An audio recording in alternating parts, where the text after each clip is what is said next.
Donc, Soraya, c'est ma fille. Soraya n'est pas la fille. Vital Kamera des enfants. Pas autant que Soraya n'a pas le moi.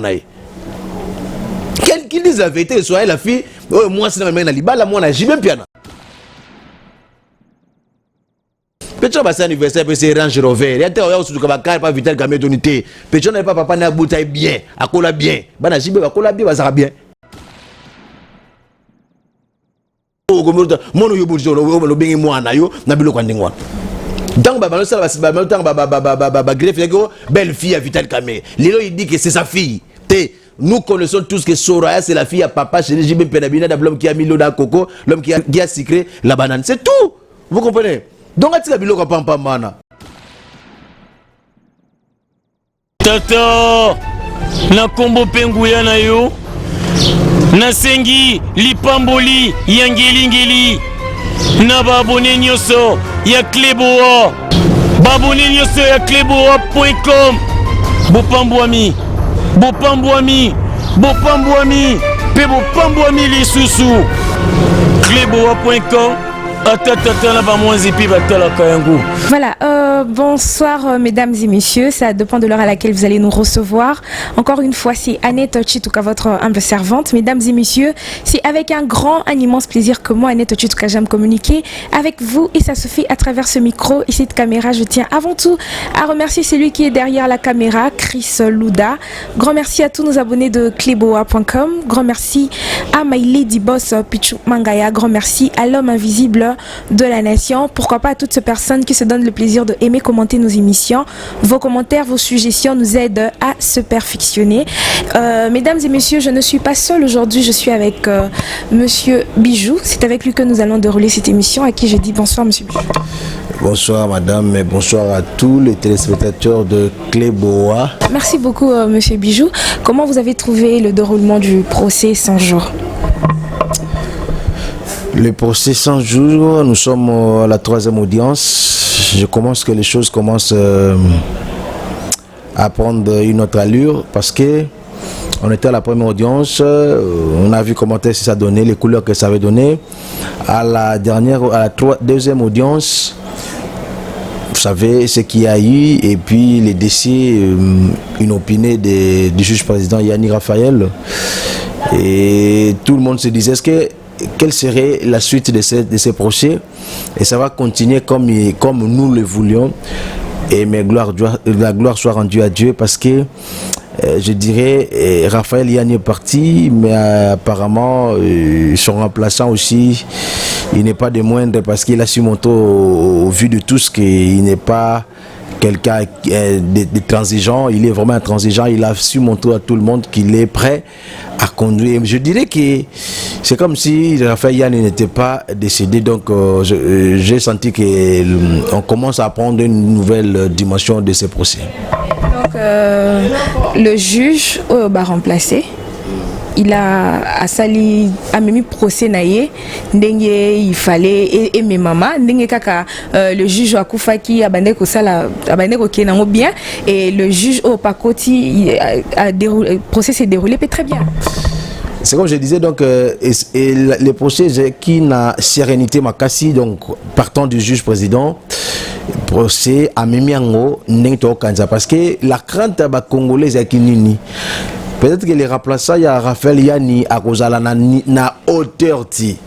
Mais en tout cas, les gars, félicitations d'abord. Félicitations parce que au Mimi Bisso, pas au Mimi Bisso, tu sentis dans rigueur, tu sentis présence na procès. On a senti l'esprit de mieux faire, de faire plus.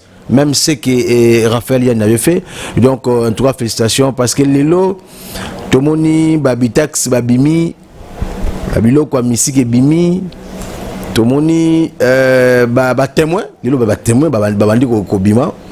On a vu M. Bitakwira qui était là comme témoin.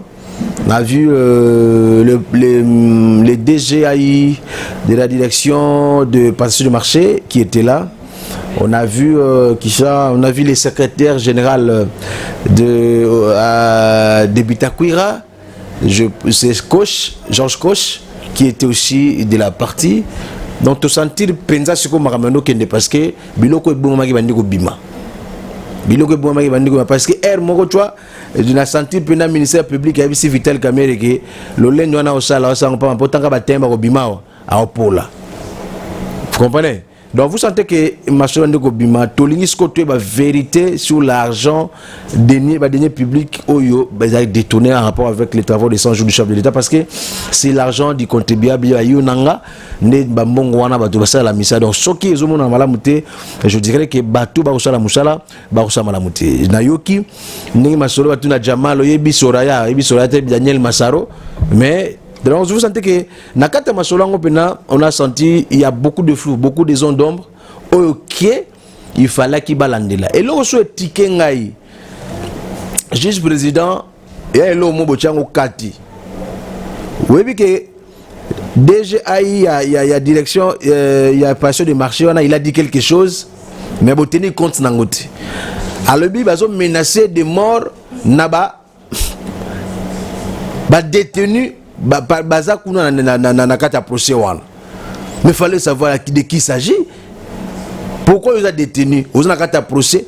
Au banda ko menacer battu de mort na kata par rapport à procès, va témoigner bien tout va témoigner en votre défaveur. Je pense que les juges présidents et la composition, vous devriez quand même faire attention et puis prendre au sérieux cette déclaration de ces messieurs parce que l'obiso mutakufi vous rappelez la miku na tongo mutakufi et puis Annette c'est le salinga sous on comprendre que Raphaël il y a un poison au moni que batulé bati bagan poine. Tout est communication. Dans le journalisme, tout est communication. Dans le journalisme, tout est communication. Donc, ce qu'on analyse entre les lignes, tu vas comprendre que selon Bango, c'est que pour ça, tu as un procès. Pour comment les lobes, tout le monde a gants, cache, masque, longue télé.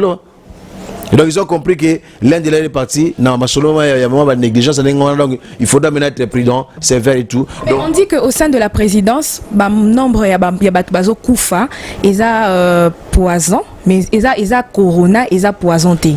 Et puis naka ya juge au Akoufaki, na nous médecin légiste abimisi résultat il y a autopsie. Bah ceux qui ont qui poison, to ils ont qui corona.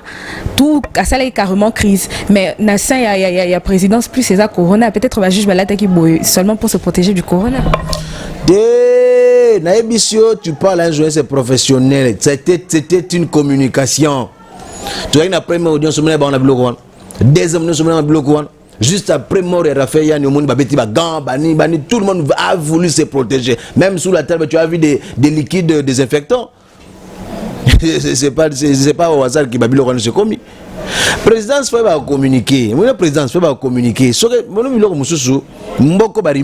La plupart des rumeurs sont solo. Si coronavirus, on a des dépêches. Pour la présidence, il y a caméra et Bali. Mais tout le monde a bateau Félix moi j'ai perdu mon beau-frère, mon bali a grande sœur Nangai, le cousin propre chef de l'État. A Koufi et Benmené le besoin de Londres. Julio Capeta, c'est mon beau-frère. Je perdis donc les neveux Nanga nièce. C'est votre beau-frère. Vous êtes vraiment proche de la famille. Il est mort du corona ou c'était le poison? Bon, en fait. Je dis que j'ai perdu mon beau-frère, Julio Capeta. Je présente mes condoléances à ma soeur Esther Bodi depuis Londres parce que les corps et Matikuna Kundaï normal. Nazol Bakake présidence, ils doivent aussi bien communiquer. Pour moi, les lois n'ont pas la vérité, bah comment tout faire en gros. Nous avons la besoin de sous les poison. Dites-nous que c'est du poison. Pourquoi tu vas sur ma île?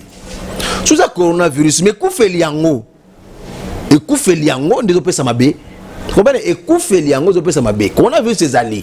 Mais Koufé Liango, ok, na tongo moussa, na poko moussa, na tongo moussa, aïe, atta corona ngopenza. Atta corona ngopenza. Je pense que tala. Moi tout le monde a dit président de la République, pas président aux institutions, président de la République.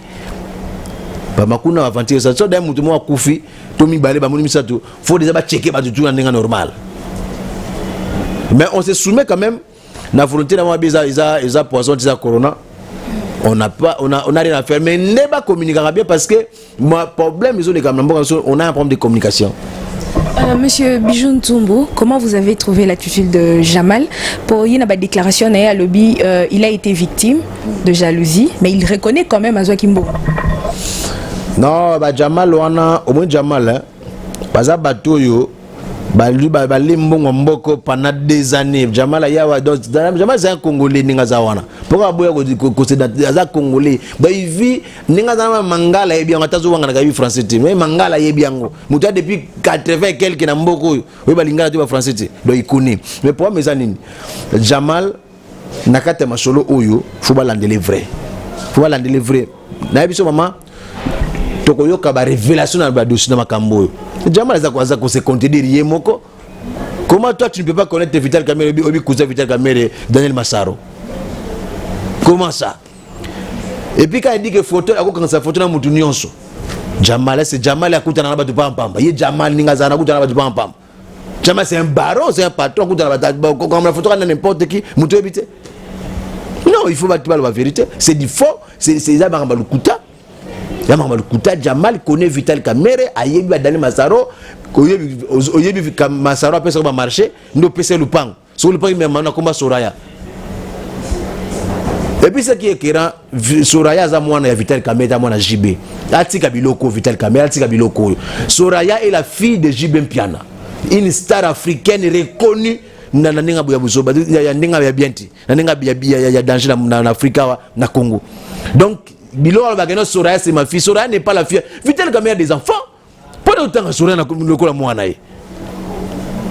Qu'il dise la vérité, Soraya la fille. Oh moi c'est la même Liba, la moi na JB Mpiana. C'est peut-être parce qu'elle est impliquée aussi. Non, mais c'est vrai, mais elle est impliquée. Comment mon yo bojo lo bengi moi na yo na bilo kwandingwa. Tant que greffe belle fille à Vital Kamerhe. Lilo il dit que c'est sa fille. Nous connaissons tous que Soraya c'est la fille à papa chez JB Penabina, l'homme qui a mis l'eau dans le coco, l'homme qui a sucré la banane. C'est tout. Vous comprenez? Donc et j'ai dit moi nawana Soraya za moi na JB, elle a grandi en Europe, a tangi ba chiki makambutu na esprit ya mukulu. Na esprit ya mukulu, esprit ya politique. Monika ba mbilo basi ndebo za mona ba mbilo bosala sala so ntalne mona ko potana ba mbilo wangu. C'est une fille qui a grave né mon babo comme un ndako papa moi non aza dépose peut-être ba c'est anniversaire peut c'est Range Rover et attends au suka ba pas Vital Kamerhe tonité peut-être n'a pas papa na bouteille bien akola bien bana jibe akola bien ba ça bien comprenez alors témoin na audience o eleka ki to mona ki Vital Kamerhe herba loba ki ba bengisa ami Dana Soraya aboyaki alobaki ku il va mettre le feu pour kaka bango bayate. Est-ce que na audience oyo parce que c'est reporté pour demain, est-ce que Soraya na ami d'abord Zala? Mais elles ont été citées comme des témoins, elles seront là bakozala. Soraya bakozala, c'est pas Vital Kamerhe après cette instruction na justice à mboka na biso. Non, bakozala bakoloba puis baloba yo ba yebi. Vous comprenez? Maman, nous voulons la vérité dans cette histoire. C'est l'argent du pays, l'argent du trésor public qui est sorti pour construire ce qu'on devait construire et les résultats ne sont pas tellement. Baso de moutango yo tatabana kaka. Ba maison préfabriquée, bouto kali ba vérité que mbongo tout Jamal a 56 millions eza pona ba sombi biloko ba ye nango tine Kinshasa. Mais leloko muzo tika na lobito, muzo tika na Dar es Salaam, muzo mema mbongo na baliango. Ozomona muyima ninga beti munoko wana. Muyini ne kwana muyima ninga beti munoko na procès. Donc bino mbongo no so senga ya ba dédonner besoin, mais beaucoup bi misasu 1 million et quelques baba tatza no ba je ko 1 million ba foncer ba kufa na mboko. Coronavirus et ce Vital Kamerhe coronavirus a pesa ta don ya ba ga ba don ba muyima wana beza ba don ta ba lave mais pas ba pesi bon lo mbongo l'état kabo. Moi je pense que tous ceux qui sont impliqués dans ce dossier ils doivent être condamnés sévèrement. Mais sinon ce total Kaya Bitakwira il s'est quand même bien défendu à lobby qui n'était pas impliqué vu que malgré sa taille aussi beaucoup impliqué dans justice c'est ça place ça ba comédie ya blanc ba taille grand-mère voilà justice ça va penser. Il s'est bien ici il s'est bien défendu, c'est à justice de voir ça. Vous comprenez? Donc Bitakwira nengazana il doit répondre. Et s'il était comprenez? Regardez son attitude, lui il était déjà content hein. Zaba biloko yo, maman justice on a rendre verdict. Il peut être cité dans ma tu as parlé, du tel caméra a parlé, il y a des témoins qui vont encore parler. C'est pas encore la fin. C'est pas si vous avez non, c'est lui qui était le ministre, c'est lui qui a député cette histoire. Vous voyez?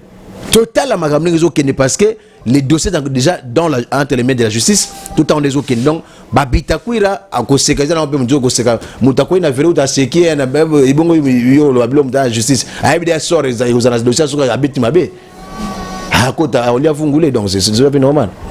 Voilà, merci beaucoup Monsieur Bijou Tsumbu. Jean-Marc Abundu a destitué na poste nae et à venir à cacher Zani. Cache gotika la cache mais au moni nangana lobelo komoko bande ko FCC batiko voilé ba fâche batiko moni FCC cache existe, coalition n'existera pas.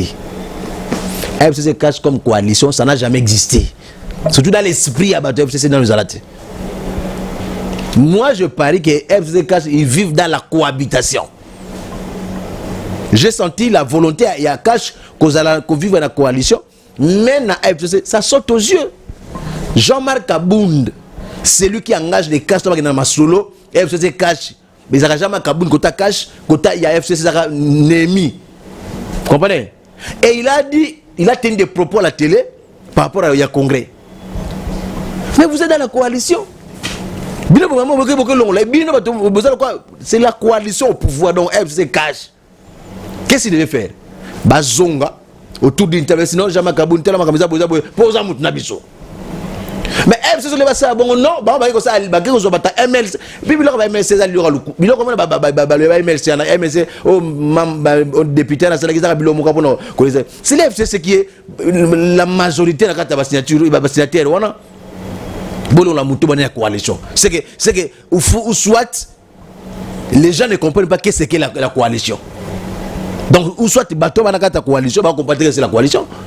Coalition veut dire yo tiki ba makamuno de koto ti ba toyeso sangani to beta skoto boule ensemble. Vous devez avoir un idéal commun, des intérêts communs. L'intérêt à la coalition c'est cache les anines que la coalition réussisse. Le chef de la coalition c'est Félix Tshisekedi, mais surtout ba tefsi ba c'est Kabila. Yango zo be simbate. Ils n'ont jamais été dans cette coalition. Les résultats là c'est Jean-Marc Abound. Et puis, et puis comprenez que dans le Parlement, il n'y a aucune plateforme ou un regroupement de majorité, aucun parti de majorité dans ce Parlement. Il y a des documents qui sont dans le niveau de la Cour constitutionnelle, le chef d'État faut Cour constitutionnelle annuler la nomination sur le gouvernement seulement pour le chef d'État nommer un informateur, doit consulter pour une nouvelle majorité parlementaire. Non. Je pense que les gens doivent comprendre les choses. Vous êtes dans une coalition, vous comme le là, moi c'est Moubali, de tout ça là, moi c'est Moubali, vous comme le loco, mon baba la Bible, vous comme le loco moko. Vous comprenez? Mais oui. Tant que le loco mo yo, na zo ça la pour intérêt, na yo pour nous ça pour intérêt nangai. Mais nous qui sommes en coalition, yo ça la makambo pobo mangai. C'est ce qui s'est fait. Mais Monsieur Bijou Tsumbu, ce que tu total ananou bien depuis coalition ani Salema FCC cash ba parti nyon so anande ba bimi sango après na nyon so ana peuple congolais zo bénéficier na nini po bilo réseau matara dollar réseau matara maramno zo comme de plus en plus passé mais tout le monde a ba député na parlement peut-être pour na ko voter ba loi moro bazo suka bazo bunda bazo ça mais en soi peuple congolais se retrouver nelo. Merci ko bengo ba député pour so bengo ba honorable ngana boyo mabe ba député. C'est bon, baba député. Et en bilocation, mon a sabino population qui voter. Boke voter, mo diba no finga Joseph Kabila moni aza opposé pour voter. Allez-y comprendre. Bo voter ba na luenge ba député boke bunda po bolonga la mutu mona assemblée so bundi. Mais les dollars zo mata pourquoi mukoni boko bunda. Les dollars coronavirus awa. Mukoni boko bunda po mai zo bimate na Kinshasa mai bimakate, mukoni boko bunda mai. Pendant ce temps, personne n'en parle. Vous avez intérêt parce qu'on aurait appris si ma belle n'a jamais acabé $5 000 Vous comprenez ça? Donc, ce sont des gens populaires. Ils ne voient même pas la population là. En 2022. bano ka ce to photo na problème ndé bazana bazana ba intérêt bon a copé to luka ministre moko to interpeller to liala ko to luka DG moko to interpeller liala ko copie na bango yango wana o bo voter la bango même ça bino ngoni ba polo ba pesa na mbo ba pesa ba Thomson ba loso yango ya bino bozo ba pesa ba somba bino donc on va se sur ya bango. Vous comprenez? Donc ce sont des gens qui ne peuvent pas penser du bien pour l'intérêt du peuple congolais. Nous avons 500 députés, mais on aura 20. On aura parce que les mots ont leur contenu. Les mots ont leur contenu. Moi j'ai étudié, je sais que j'ai été candidat député, mais m'a ramené en loba. Vrai député, vrai candidat, vota bango te po na ba to bana ba mbongo belé, ba ko sabino ba to ba noma ba on a seni. On connaît.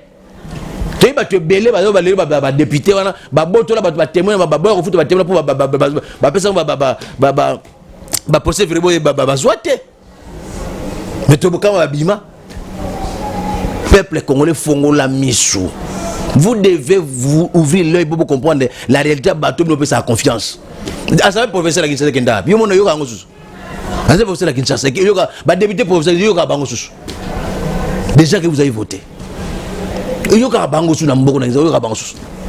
C'est honteux, les pays, les peuples congolais est abandonné à ce juste sort. Félix Tshisekedi n'a pas toi l'oba qui bouillé. La coalition impact dans la population. Félix Tshisekedi avait dit en Europe que tant n'a pas qu'il n'a qu'à gouvernement où il y a mais dans la bataille FC sur la lettre d'émission. Non, quand le gouvernement a besoin de lettre d'émission, ils ont la bataille travailler pour bloquer l'action politique à chef de l'État. Il avait dit ça. Mais ça n'est belé. Comment voulez-vous que FC cache Simba? Comment voulez-vous que Simba? Félix Tshisekedi a lobby a passé gratuit enseignement dans Mboko, mais un ministre, il y a la carte gouvernement qui non, mutabana gratuit c'est Félix Joseph Kabila. Vous trouvez ça normal? Ce que batabon bo sang la bondeni. Soko ça qui kamana ndoki, yo paye yekola ki ndoki, liata mo ki ndoki pour longayi. Bato va faire 18 ans dans Mboko ba réussir. Vous voulez que va repasser une présence bon réussir dans 5 ans? Ils sont en train de tout faire pour que le peuple haïsse Félix Tshisekedi. Ils ont vu comment il a été adulé dans le monde, partout il est passé, il se met ici au pays. Tant que président, le peuple, papa le bagage, le peuple d'abord, il va dire moi, il monte sur le tiki makamunaye, visto comme d'addition au bétail, au bétanzadi, faut qu'on nous bloque. Faut comprendre le blond Ngazali. C'est normal. Et là, lesquels ils sous moi battent belé, ils dépassent, bah qu'on organisé, bah ville morte, bah marche, bah mambo belé, mais aujourd'hui, bah destituer Jean-Marc Abound dans le Parlement, ils dépassent silence total. Distraction, non, il dépasse distraction, monsieur Yango wana, il dépasse. Il dépasse. Yana banga so na Félix Tshisekedi batoka batte belé bana il dépasse na kangisi bango. Ben Jean-Marc Abound n'est pas combattu quand na Parlement, mais il est combattu même dans son parti politique. Il dépasse Kabwana, parti côté monsieur Chakme, Paul Chilumbu, Jean-Marc Abound Kabou à côté na bango, parti pour se passer Kabwana. Pour l'intérêt il y a le chef d'État n'a pouvoir avec beaucoup de problèmes, c'est l'UDPS qui devait l'aider, mais l'UDPS on leba où la pouvoir na bango 37 ans pour ça, vous la 37 opposition, mais vous blaguez avec le pouvoir. T'as le pas commis. Personne pour aider le chef de l'État. Pour le pouvoir, il y aura une chose secrétaire général à l'UDPS, ne ça ni ne peuple à Lénine. Ne peuple à Lénine. Dans ce déjà UDPS la directoire, na triumvirat, ne peuple à ça gagner. Vous voyez grand, vous voyez loin UDPS, 37 ans en opposition boye. Ah ya Chichi. Talamaka. C'est ça le problème, il y a UDPS. Donc Kabound, moi je vous dis, Moni Kabound, nga baisse ba Kabound wan. Ata moi na j'ai de bana bana j'ai de baba ndok baba tuti. Mais il a su maintenir le parti pendant que Tshisekedi a Koufi. Babi UDPS c'est Koufi. Bachi bala ba tenor ba Kei. Kabound, il a perdu son fils pendant ce combat là. Mais à Tikala na parti babundi sera Erwana FC comme Kabila zana na pouvoir na makasa na moyens. A Kendate a sali Congo qui fait Tshisekedi comme président ya parti. A ça ben les fait Félix a gagné l'élection. Maman tu appelles non batuko. Jacques Mazai secrétaire général vient tiens Tshisekedi président candidat président Zoate. Mais Kabound secrétaire général Félix Tshisekedi a bien président de la République. Vous avez appelé l'ONU Zalit. Mais sinon monsieur Bijoun Tsombo peuple congolais déjà est remarqué problème encore candidat malheureux ce qui est zalaki que ozwa que ozaki na poste wana peut-être une fois peut arriver là-bas on a bête le romora ya lokuta pour peut-être se retrouver les ambon c'est le cas de Jean-Marc Abound il a mené le combat oui on le reconnaît mais arriver comme Maramba Congrès a bimisi montant moko ezalate batuni batumsu baleka avant est-ce que zala bongo balobi non na montant wana ezalate donc ça va destituer basaliongo na raison. Parce que tout le monde veut seulement bénéficier. Azota l'intérêt peut-être il y a peuple été azota la plus intérêt à poche naé ou famille naé. Et on a bien yo ba la coalition azamuta ko sa perere ba ko fanda bazongo te ya le borobeti siko dans ya lo ba 7 millions ba boyango siko bureau ya samena so na sénat ya so congrès kuta combien ba ko lo bongote pour wana. Qu'est-ce que ça biso le déjà makabunda kosi na 7 millions mais biso bi que congrès za ko temps ba expliquer biso ngote. Qui a ko ça mais bon la vérité. Nous vivons la politique de la haine et de la jalousie. Nous vivons la politique de la haine et de la jalousie. Il y a un mot qui peut se développer à passe. Donc, nous allons dire que la jalousie, donc jalousie. Ce qui se fait dans la politique. Même le tout, ça est logoti. Beaucoup de partis politiques, maman, la machine c'est pour nous intercaler, il faut avoir esprit, il y a facilité. Il y a la vidéo, vital caméra hôpital, à Kondi, la photo, la photo le couteau, basketteur américain, mais aux hommes vital caméra tatouage na tolo. Il y a une photo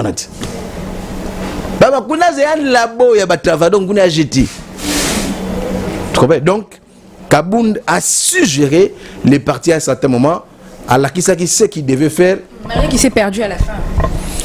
Non, ce n'est que c'est la politique à perdre les lola souka.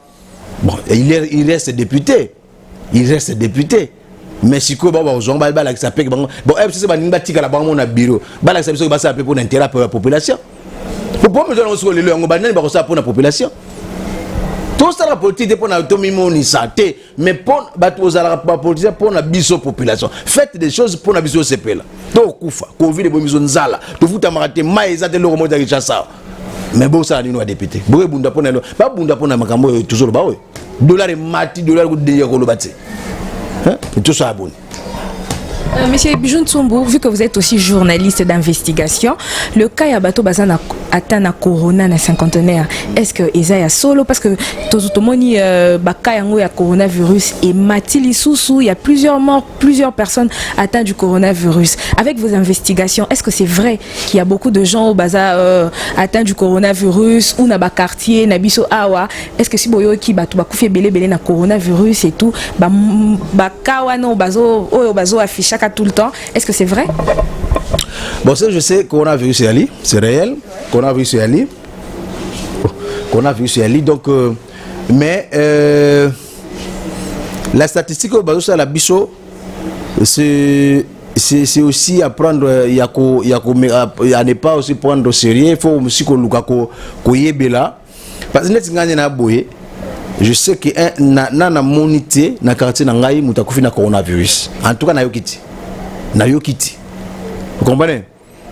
Lelo, on va nous dire que la commune de la Gombe n'est plus épicentre de la maladie et comme une limitée. N'est comme épicentre de la maladie. Il y a coronavirus. Alors, ils doivent quand même communiquer. Pour là, il y a une mauvaise communication dans Makambébé et Mboka Nabiso. Makambébé. On a appris biloko bazo monnaie ba matanga ba bembe. Mutakufi na ye bake batumba ba 5000 ba 5000 pour que bo ndima ko vina coronavirus. Ba 3 ba 2000. To ki biloko ndingwana. Même si je vois ça dans les réseaux sociaux, mais on n'a pas le peu de parce que je suis en train de chercher. Si ba benga nga pona lisolo mo kandingwana, mais mutango tanga benga na bona zo une équipe na kita sur place comme te zanto ko benga otiti bilo mo ndingwana. Mais ngai on s'est engagé tu sais que des mois na Kenya solo à Kinwa. Biloko wana biloko ko lekela na musikati. Il a des services pour kanga batuwana. C'est ça qui fait que les batu be na Kishasa balembi na bazo ba ki malade ya no ezati. Ko bazu be ko ndengwana. Vous comprenez? Bazo mona ba troupement Parce que mon Vital Kamere ajoute à Kena qu'on répond à l'invitation à 4e limité à une foule là-bas tout. Ba député ba ko exemplaire ba bundi ba zo bunda ba kangala banzoto boye. Ah bah tu vois à 5 ans on te ça à plus de 20 personnes mais ba député ils étaient plus de 20 ne ba bunda wana.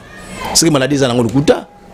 Mais je dis moi je sais que la maladie est là, on doit se protéger pour les anintés. Maintenant on sait ngandé na ba tu vas gérer makambango ba Covid-19 faut ba assurer zo ba biso population congolaise pour toi mailler toujours comprendre makambango zo kende là donc sinon aux amabe makash quoi. Voilà, merci beaucoup monsieur Bijoun Tsumbu. Maintenant déjà vers la fin de cette émission, un mot pour tous les téléspectateurs au Balandi Biso. Bon, c'est Peligara, le bagage, moni magambo ya 4 millions ya Sénat, ba pèse invitation à président Sénat pour ba bandekoba, ba lever immunité na yote, ba ko sambisa un sénateur, un président sénateur. Je regrette beaucoup. Donc bokenda biloko wana po bosala mabe okende ko bata masima ba immunité. Et puis nous population nous pèse nos confiance. Et OK, Joe vient na Sénat le baike joue dossier les makamelera entre yena na sénatrice onango ya baki, il est allé au Sénat pour laisser des empreintes. Empreintes on est à boy. Oh bozumbongo ya l'état batu na bino kaliki batu na bino ndeni bosel makambo yo ba ko simba te poser sénateur poser na immunité. Désolé donc vous êtes allé na babilo ko na bo immunité pour leke la peuple na mayele pour ko saka batu. Comment voulez-vous yo sénateur batu noté batuno par rapport à mbongo zoka ya l'état on réhabiliter ça la Sénat batuno parce que on a ba immunité et puis bambatuna ya bureau ba côté ba lever immunité na té. Moi j'aurais voulu pour l'intérêt de la démocratie. Or bureau ko lever ba immunité na ba ken akene on ba laver na ke no assigner le côté. Donc sur le bureau les beaucoup lever ba immunité, c'est le bureau sait quelque chose par rapport à 4 millions wana. Ba ibelo ko ba boy ko lever ba immunité wana. C'est regrettable pour ce pays. Papa, ils ont tout eu dans ce pays. Moi, encore trop jeune, dans l'humanité, vient dans la DG, il y a au FIDA. À l'époque, avant qu'il y ait une rébellion, il y a un DG, ministre, donc à l'union, sur Mboko, Zahir, Congo, PC, Bozunion, sur Mboko. Mais Talatine, il voulait laisser les empreintes, mais empreintes, il y avait des empreintes en antique. Donc je regrette beaucoup. Je félicite la dame, la sénatrice Bijou Goya Omo, mais je te félicite pour même à ta boinaye. Mais c'est un signal fort. 5 ans en mingité, 2023 après 2023. Justice est couverte, il a raté Koufarati. Dossier justice est Koufarati. Ce Bokena ba parlement pour na comme une bombe bakuna, na ba immunité, peu importe. Les Redia Yemba mandat à l'état et silaka. Redia Imbango. Mukolmo ozasuna mandat te to poursuivre yo. Ça c'est makamboka. Merci na banyo so batala club boa. Boza belé batunanga boza belé batunanga na poto na Europe États-Unis na bazi boza belé bato o yangai boza la kabo soutenir na boza kana biso yangwana je donne mon numéro muto a besoin ya ko en contact nanga c'est 243 89 43 60 131 243 89 43 60 131. Je vous aime tous, j'aime mon pays, j'aime les Congolais, j'aime le Congo. Tous chama bolongo na seba pasteur ya solo. Oya ba sextapti, ba pasteur ya solo bo sambela.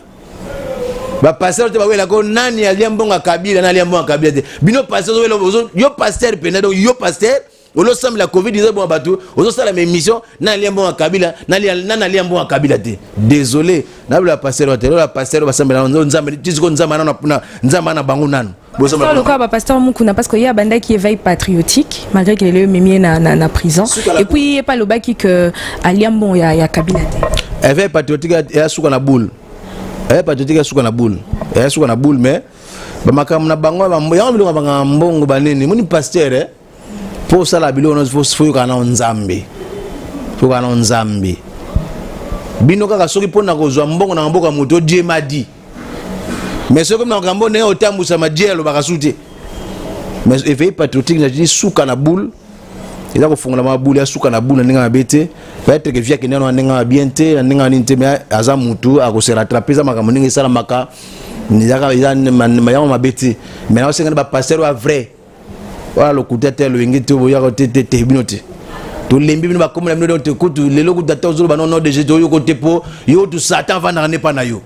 Ouais, ben prochainement, il y a un passer en nyonso. Bon, et ça, c'est la convention dans le stade de Marty. Tu vas à 20, à 20, bon, il y a. Bon, on a retourné sur le stade de Marty, 20 mai. Mais le Bokenet. Banaba, avec des hommes, on a bâti la roue. Prochainement, il y a un sur la pasteur.